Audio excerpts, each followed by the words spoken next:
তৃণমূল তো ভয় পাচ্ছে এবং আগামীকাল 27 তারিখে যে আমাদের ছাত্র সংগঠনের ডাকা অরাজনৈতিক প্ল্যাটফর্ম থেকে ডাকা যে নবান্ন ঘেরাও, সেখানে লক্ষ লক্ষ পশ্চিমবঙ্গের মানুষ সেখানে জমায়েত হবেন এবং একটাই যে নবান্ন ঘেরাও।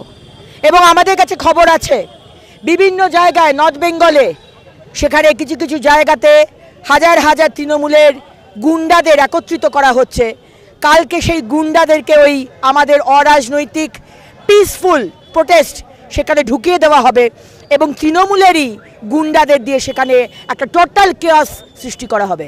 আমি আগে থেকে আমার সমস্ত ভাইদের বোনেদেরকে সতর্ক করে রাখছি, সবাই আসুন কিন্তু সতর্ক থাকবেন, কারণ তৃণমূলের গুন্ডারাও কিন্তু এই এই এই এই আমাদের যে অভিযান তার মধ্যে তারা ঢুকে যাবে। বিজেপি এই কালকের যে আন্দোলন বা কালকের যে নবান্ন ঘেরাওয়ের যে ডাক, সেটা বিজেপি ডাকেনি, বিজেপি সমর্থন দিয়েছে।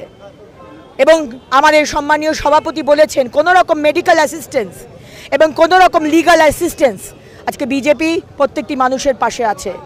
তাই আগে থেকে কুণালবাবু নিজেকে সেফ সাইড করে নিতে চাইছেন। হ্যাঁ, গুলি চলবে, নকল পুলিশ দিয়ে গুলি চালানো হবে, এগুলো আপনি জানলেন কোথা থেকে?